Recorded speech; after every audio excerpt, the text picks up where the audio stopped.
Bom, pessoal, nós vamos estudar nessa aula o funcionamento do gerador síncrono com carga, certo?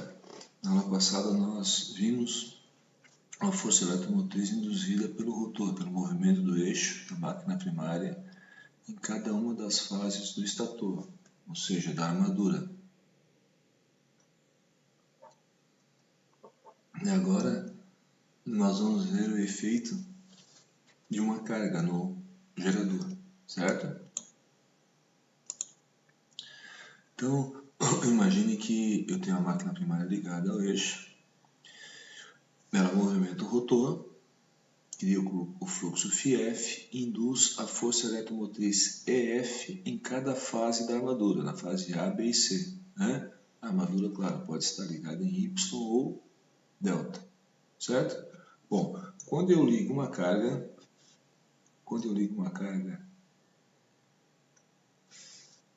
aos terminais da armadura,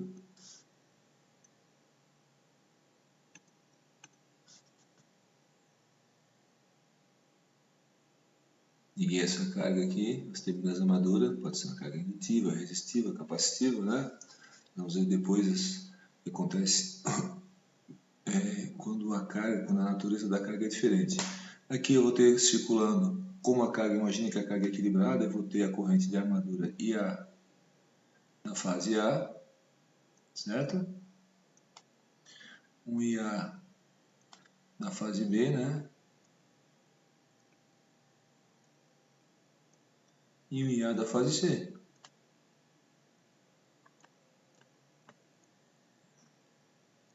Note, como a carga é equilibrada e a força eletromotriz EF induz uma fém na fase A, na fase B e na fase C do estator, como a gente viu na aula passada, né, devido ao movimento da máquina primária, essa força eletromotriz EF agora é a fonte, não é mais o motor, né, não é a rede que é a fonte, é um gerador. Né? Então, o movimento do eixo com o fluxo Φf que está lá dentro, produzido pela corrente contínua de excitação, né, que é jogada lá dentro do rotor, faz o fluxo Φf. Com a variação com a velocidade, a gente já estudou, induz a fém F nas fases A, B e C. E faz circular as correntes IA da fase B e da fase C. Né? Como a carga é equilibrada, essas correntes vão estar defasadas de 120 graus. Da mesma maneira que as fêns EFs da fase A, B e C vão estar defasadas de 120 graus, né? Porque o rotor passa primeiro na fase A, depois na fase B, depois na fase C, 120 graus depois. As fêns ficam naturalmente defasadas de 120 graus. Né? As correntes também vão ficar. Note que essas correntes de armadura só existem quando há uma carga. Se o gerador estiver em vazio, foi a aula passada, a gente simplesmente consegue medir as tensões aqui nos terminais da armadura. Tensão terminal que é igual a fém F do rotor, né? Porque não tem corrente de armadura, certo? Não tem carga. Agora, quando eu ligo a carga, essas três correntes vão estar defasadas de 120 graus, né? Claro, elas vão estar atrasadas em relação à tensão terminal ou adiantadas ou em fase, dependendo da natureza da carga, se a carga for resistiva, indutiva ou capacitiva, certo? Agora, o efeito dessas três correntes circulando, elas vão fazer um campo girante, certo? Mas não um campo girante devido às tensões da fonte, como no caso do motor de indução ou do motor síncrono. Elas vão fazer um campo girante devido à carga, né? O fato de existir uma carga no gerador faz com que apareçam essas três correntes defasadas de 120 graus. Ora, três correntes defasadas de 120 graus, percorrendo enrolamentos defasados de 120 graus no espaço, que são os enrolamentos da armadura, produzem o campo girante. Né? Mas não custa nada a gente dar uma revisada rápida nisso. Né? Então, imagine que eu coloquei a carga e agora vou circular nas fases da armadura essas três correntes. Né? Corrente da armadura da fase A, da fase B e da fase C. Então eu fiz aqui pra gente, ó, certo? IA da fase A, da fase B e da fase C, defasadas de 120 graus umas das outras. Né? Claro que essas correntes elas vão estar defasadas em relação à tensão terminal também, da fase A, da fase B e da fase C, conforme a natureza da carga que eu coloquei no gerador. Né? Mas entre elas a defasagem é essa, de 120 graus, porque as FENs e EFs estão defasadas de 120 graus, né? Então, isso aqui, o que acontece, né, pessoal? Se cria o campo girante, não custa nada a gente dar uma desenhada aqui. Vou fazer uma fotografia aqui nesse instante de tempo, 90 graus, tá? A bateria está fraca aqui, vou ter que ligar o carregador, só um instantinho, pessoal. Mas, imagine que eu estou no instante de tempo, ômega t, 90 graus, tá? Nesse instante de tempo aí, a corrente na fase A é máxima, tá vendo? A corrente na fase A é máxima, nesse instante aqui, né? Então, vamos lá. Eu vou analisar esse instante de tempo aqui, ó, certo?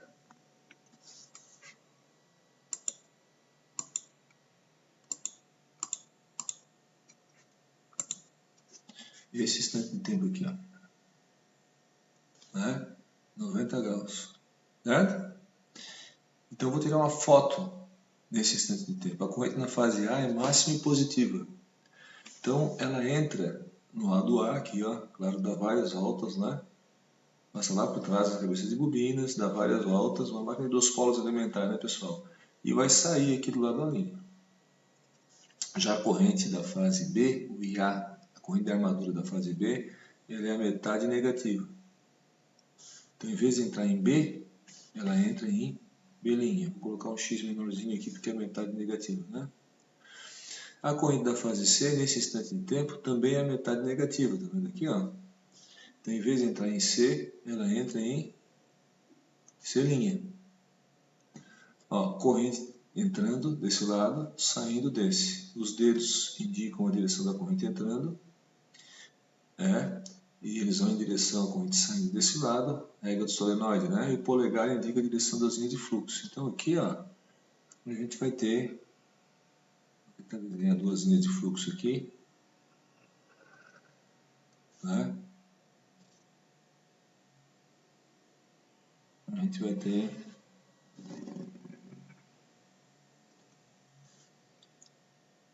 o campo magnético, uma fotografia do campo magnético criado pelas 3 fases, certo? Esse fluxo aqui, como ele é o fluxo criado pela corrente de armadura quando tem carga, tá? A gente chama de fluxo. Tem uns deles que chamam de armadura simplesmente, fluxo de armadura, mas a gente chama de fluxo de reação de armadura. Tá? Que no caso do motor síncrono, era exatamente isso aqui, era o campo girante. Só que esse campo girante, no caso do motor, era criado pelas tensões da rede. As tensões da rede faziam circular as correntes A e B e A, da fase A, da fase B e da fase C da armadura e criavam um campo girante. E o rotor ficava tentando se alinhar com esse campo girante. Agora é diferente, agora tem um rotor girando devido à máquina primária, ele induz as forças eletromotrizes. Quando eu coloco a carga, aparecem as correntes IA da fase A, da fase B e da fase C que fazem esse fluxo que vai ser o campo girante também, claro, né? Devido à carga, né, pessoal? Então agora vamos fazer o seguinte, vamos imaginar que a corrente da fase A começou a descer, né? E a corrente na fase B começou a subir. Vamos tirar uma fotografia desse próximo instante de tempo aqui, ó, 210, né? Esse tempo que a gente analisou agora foi 90 graus, certo? E agora vamos tirar uma fotografia em 210. Então aqui, ó, tirando uma fotografia nesse instante de tempo aqui, 210 graus, a corrente da fase B, o IA da fase B é máximo, tá vendo? Então ele entra, né? E sai em B'. Na fase A é a metade negativa, tá vendo aqui, ó? Fase A, metade negativo.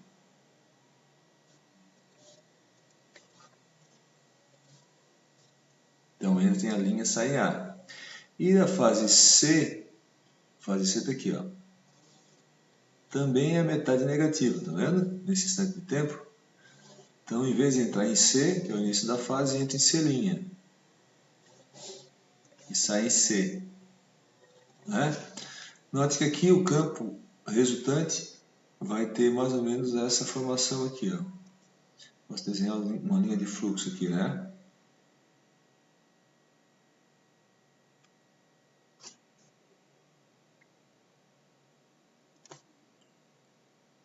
Vou começar por aqui que é melhor.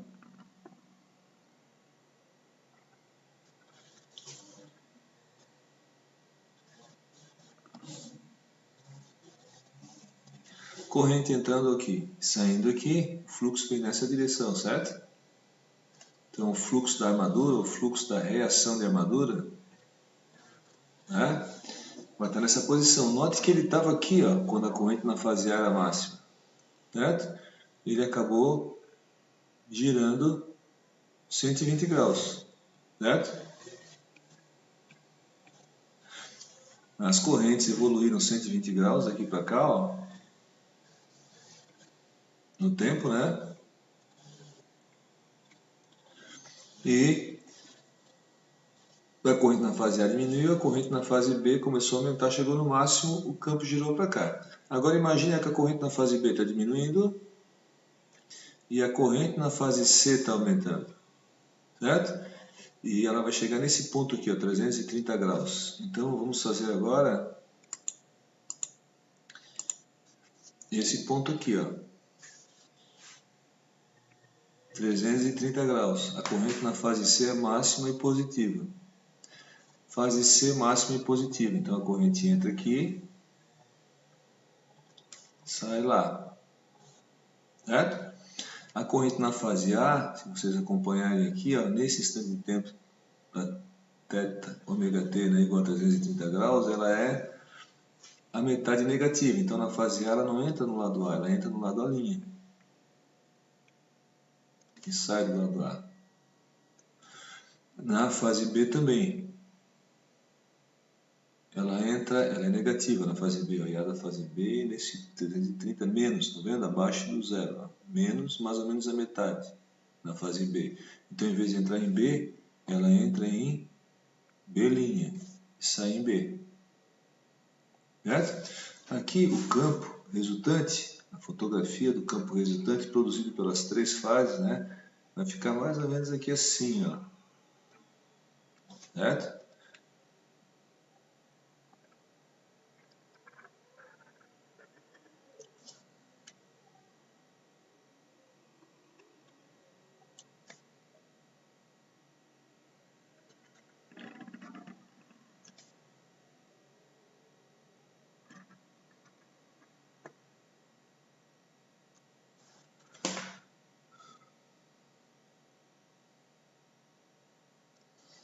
Então, aqui para 330 graus, olha só, o fluxo de reação de armadura ficou aqui, ó, né? Seu polo norte, a gente anotar, teria ficado aqui. Ele estava nessa posição aqui e agora andou 120 graus, certo, pessoal?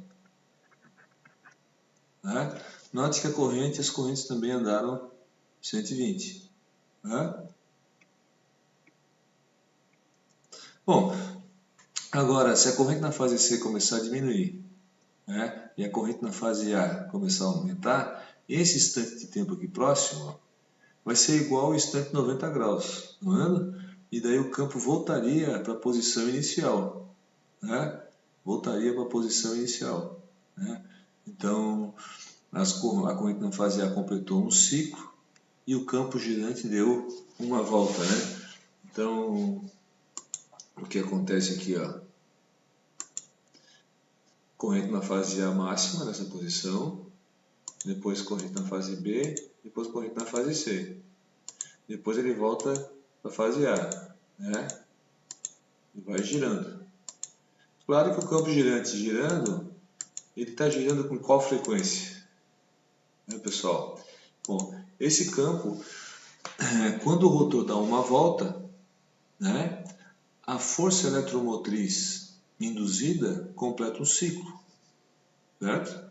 A força eletromotriz é F. Se o rotor dá 2 voltas por segundo, o fluxo relaxado pela fase A, isso a gente viu na passada, completa um ciclo, né? Se o rotor dá 30 voltas por segundo, a força eletromotriz induzida EF vai ter 30 Hz, certo?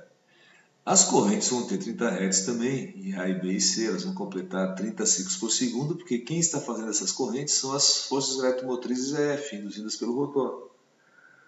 Bom, se a cada ciclo completo da corrente, o campo girante criado por elas dá uma volta, significa o seguinte: se o rotor está girando a 30 ciclos por segundo, a força eletromotriz induzida pelo rotor vai ter frequência de 30 ciclos por segundo.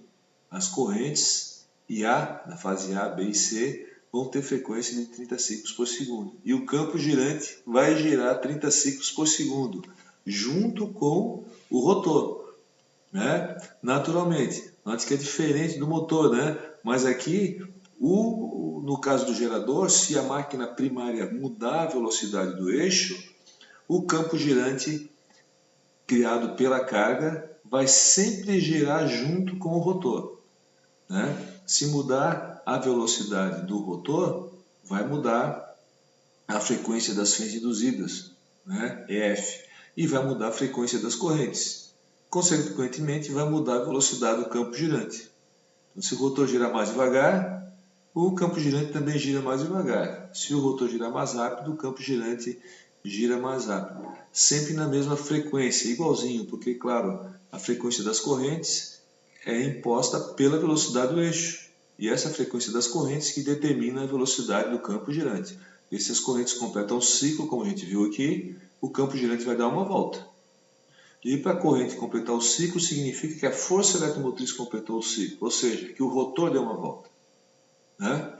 Então está tudo interligado, a velocidade do eixo do rotor com a velocidade do campo girante, certo, pessoal? Bom, aqui a gente teria na outra posição, aqui na última posição, né? E agora vamos fazer o seguinte, pessoal, vamos tentar fazer agora o circuito equivalente, certo?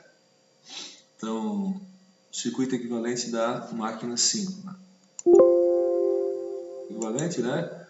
Mas vamos fazer aqui como gerador, certo?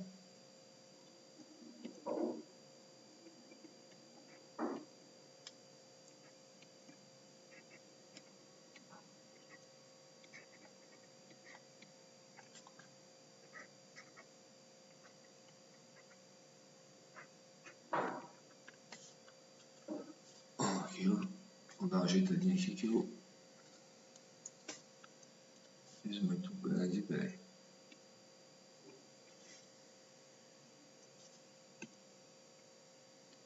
Pronto, tem certas vantagens de fazer aqui, né? No quadro não daria para fazer isso. Circuito equivalente gerador.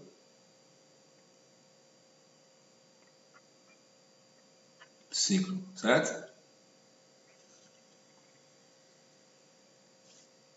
Bom, primeira coisa, nós temos o EF, a força eletromotriz EF,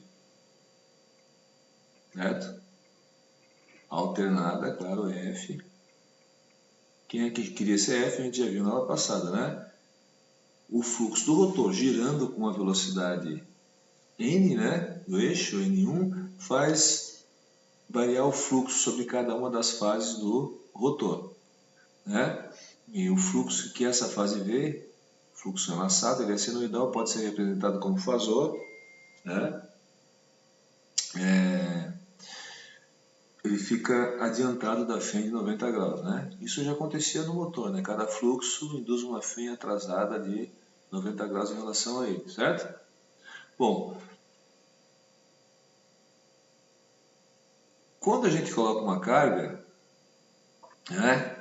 A gente viu agora, aparece um campo girante, certo? Esse campo girante vai induzir uma fênix. Essa fênix a gente chama de fênix ERA, né? Então eu vou colocar aqui em cima, ó, uma fênix ERA. Que fênix é essa? Induzida pelo campo girante, que a gente colocou a carga, circulou as correntes, né? Na fase A, B e C, o IA da fase A, da fase B, da fase C, criaram um campo girante. Como esse campo girante está girando, Uma coisa meio óbvia, mas esse campo, o fluxo de reação da armadura está girando junto com o rotor, a gente viu agora, em sincronismo com o rotor, ele vai induzir uma FEM exatamente como o rotor induz, porque o rotor é um fluxo FIF, produzido pela corrente contínua e pelo movimento da máquina primária no eixo. Um campo girante, ele está lá, também é um fluxo girando junto com o rotor. Simplesmente o jeito que ele foi feito é diferente. Esse aqui foi produzido por uma corrente contínua, injetada no rotor, e o rotor também é um movimento devido à máquina primária. Esse aqui, essa FEM é induzida pelo fluxo, esse fluxo é feito pelas correntes que circulam na carga. São 3 correntes defasadas de 120 graus,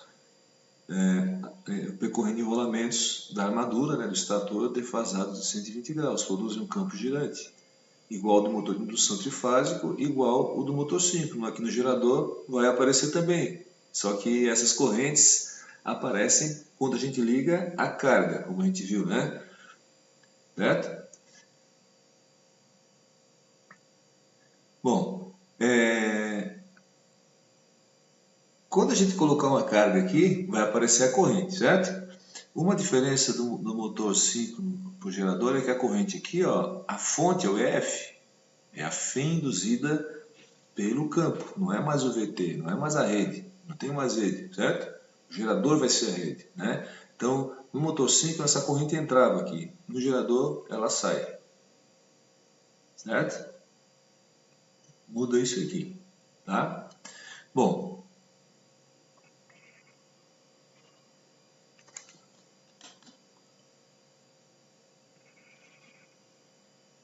desenho direitinho aqui, né?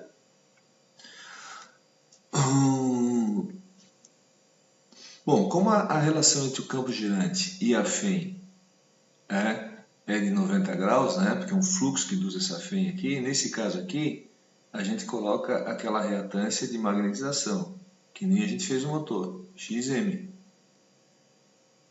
Bom, quanto maior as correntes de armadura, maior o campo girante e maior a FEM induzida, certo? Quanto maior a corrente de armadura, se calcular a tensão aqui, vai dar maior a FEM. Então, claro que esse modelo é um modelo que me interessa, porque ele mostra essa defasagem de 90 graus que há entre corrente e FEM, e entre fluxo e FEM, né? E é só eu saber certinho o valor dessa reatância, a gente chama reatância de magnetização. Quanto maior essa reatância, significa que mais força eletromotriz o campo girante induz, certo? Se a carga for maior, o IA é maior, o campo girante é maior, a FEM induzida por ele é maior, certo? Aqui eu posso fazer assim, ó, quem é que induz esse fluxo aqui? A gente já viu o rotor, né? Movimento do rotor. Quem é que induz esse fluxo aqui? Essa FEM aqui, o campo girante. Aqui vocês notem que você deve estar achando estranho. Pô, por que o professor colocou mais aqui se a corrente está entrando aqui? É porque eu estou pensando o seguinte, a FEM resultante, mesmo no caso do gerador, a gente diz que tem uma FEM resultante, ó, tem um fluxo resultante, que é o fluxo do rotor, mais o fluxo de reação de armadura. Certo? Fluxo do rotor, quando está em vazio, quando tem carga, aparece os dois. Soma dá o fluxo resultante. O fluxo resultante induz a FEM resultante. O fluxo do rotor induz a FEM F. Aqui, né? E o fluxo de reação de armadura induz a FEM RA. Então, apesar de ser gerador, essa relação aqui vale, continua valendo, né? Daqui para cá é menos 90 graus, né? Cada fluxo induz uma FEM atrasada de 90 graus. A gente viu isso na aula passada para o EF, mas vale para os outros fluxos também, né? Então, apesar de aqui o EF ser a fonte, né? Eu sou obrigado a colocar esse maisinho aqui, ó. Vocês já vão ver. Eu vou colocar esse mais aqui, porque eu tenho aqui, ó, uma FEM resultante. Eu posso escrever aqui, ó, uma FEM resultante. Então, se eu sair do positivo da FEM e volto para o negativo, olha só o que vai acontecer. Mais ERA, mais EF. Então tá certo, R é a fém do rotor, induzida pelo rotor na armadura, mais a fém induzida pelo campo girante na armadura. Certo? Só que como a corrente está saindo, no motor a corrente entrava. Como a corrente está saindo, na verdade, eu vou ter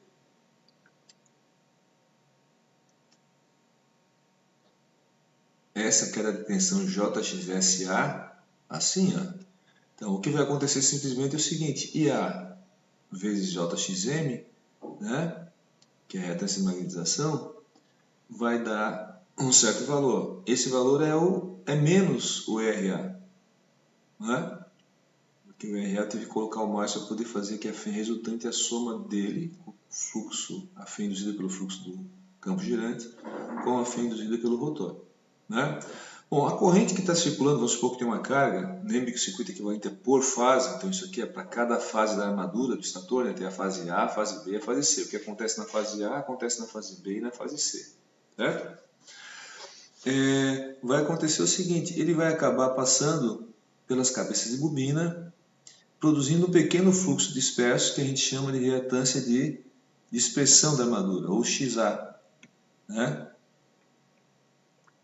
E também a corrente vai ter que passar pela resistência, o condutor não é supercondutor, tem a resistência da armadura, né? Então vai ter uma quedazinha aqui na reatância de dispersão e na resistência da armadura. A reatância de dispersão a gente já falou, mas não custa nada eu dar uma reforçada, né? Imagine que eu tenho aqui, ó, a corrente de armadura passando por aqui.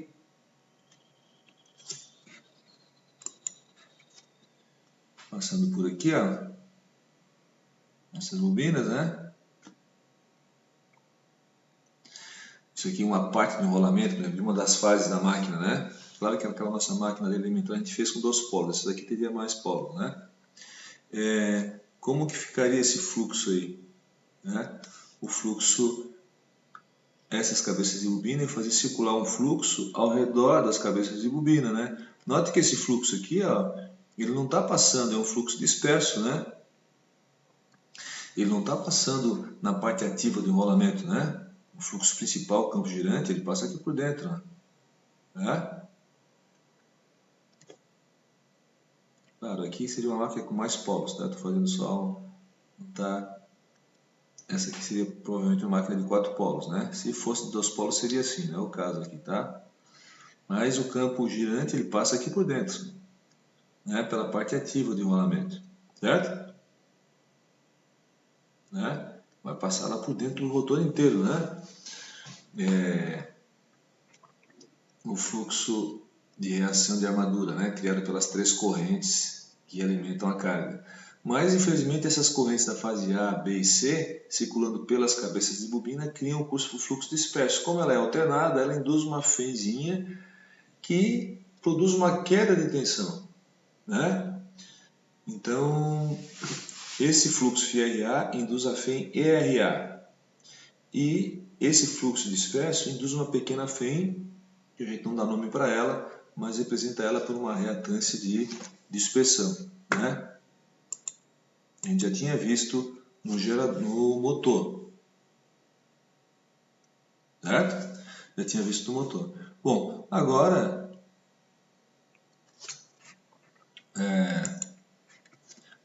a gente tem a carga aqui, né, pessoal? Então aqui a gente tem a tensão terminal do gerador, a tensão que vai lá para a carga. A carga agora pode ser resistiva, indutiva ou capacitiva. Lembre que o circuito equivalente é sempre por fase, né? Certo? Bom, como a gente sabe, como no caso do motor, como o Xn é muito maior do que o Xa, que é aquele fluxo que passa pelo ar disperso, né? Esse valor aqui é muito pequenininho, eu posso jogar ele aqui para dentro, né? De tal maneira que eu consigo ainda calcular, por exemplo, a tensão terminal com uma maneira precisa, e eu digo que a FENRA é em cima da reatância síncrona, que é o Xm mais o Xa, igualzinho no caso do motor, certo? Então, eu posso fazer isso aqui, ó. Eu posso fazer um circuito equivalente, né? EF, tá? XS, aqui eu tenho a corrente A, e aqui eu tenho a resistência RA, certo?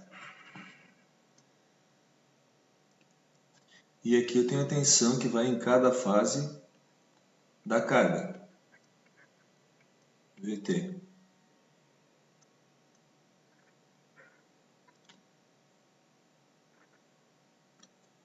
Carga. Certo? Note que agora, aqui em cima do XS, como o XS é um pouquinho maior que o XM, eu não vou ter o RA, né? Mas vou ter quase o RA, tá? Então aqui eu coloco lá em cima para não confundir com a polaridade real que tem no circuito, essa reatância, né? Mas aqui eu teria quase o RA, né? Certo? E aqui eu teria quase a fim resultante, certo, pessoal? Né? Porque a fim resultante, na verdade, eu passei ela agora, como eu juntei o XS, o XA com o XM, o R eu passei para cá, né? Então aqui, ó, eu teria quase a fim resultante, certo? Aproximadamente a fim resultante, né? Nos problemas com gerador, é comum a gente levar em consideração a resistência da armadura, isso não dá diferença nenhuma nos problemas, tá? Mas para fazer os diagramas sazariais, é comum a gente desprezar a resistência da armadura, fica mais fácil, né? Então a gente pode simplificar ainda, né? Se a gente desprezar o RA, se fizer o RA igual a zero, né? Daí eu posso fazer um circuito equivalente bem simplificado, que na verdade é igual ao que a gente fazia com o motor 5, né? Para fazer os diagramas sazoriais, para entender o que acontece de fenômeno principal da máquina, né? Quando a carga é resistiva, indutiva e capacitiva, certo? Eu posso deixar só o XS, que é realmente o valor maior que tem aqui. Aqui é o IA, né? E aqui a tensão terminal. Então, se eu for pensar assim, o que é que de principal acontece no gerador, né?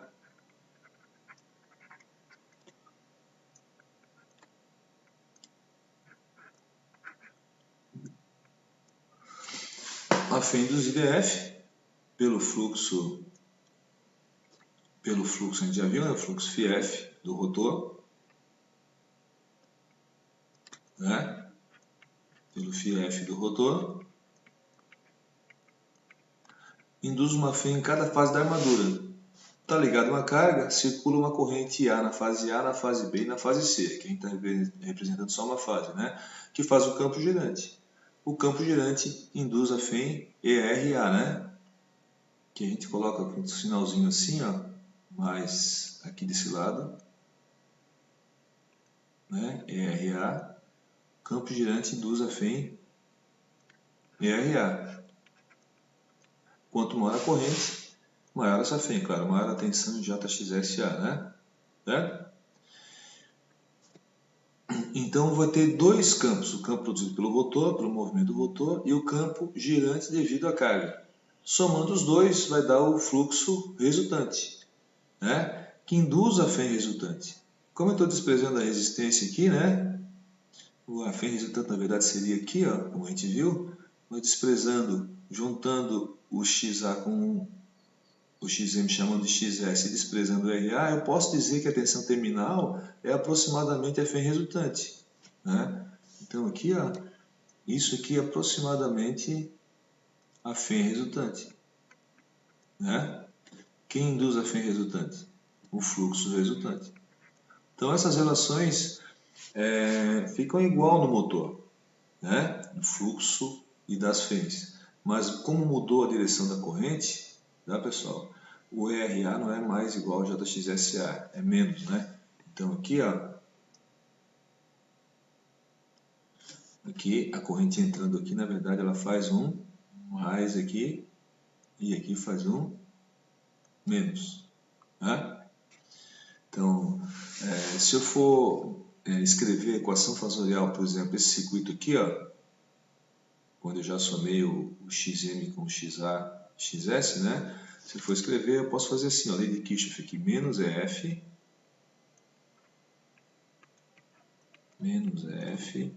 ó, a corrente entra aqui, então aqui é mais e aqui é menos, ó. Mais, vem lá, né?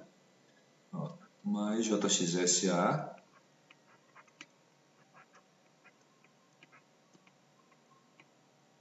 corrente está entrando aqui, ó, ela também faz aqui na resistência mais e menos, né?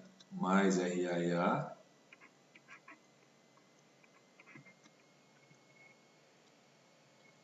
mais VT, igual a zero. Certo?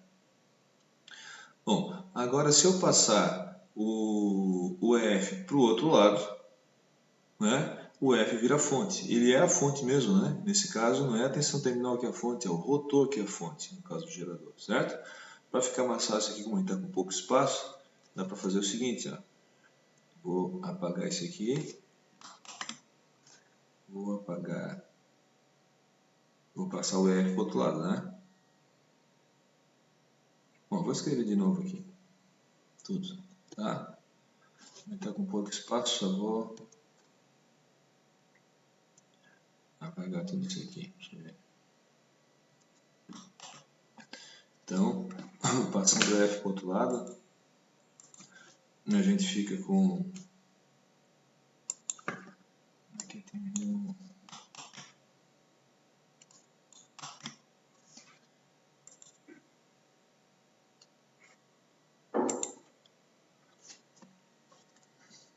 F, que é a fonte, né? Ficaria menos, F mais JXSA mais RA mais VT igual a zero, passo F para o outro lado, fica F igual.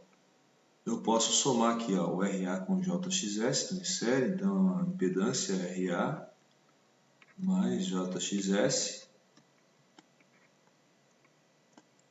e A mais VT. Né? Essa fica a equação fasorial para o gerador.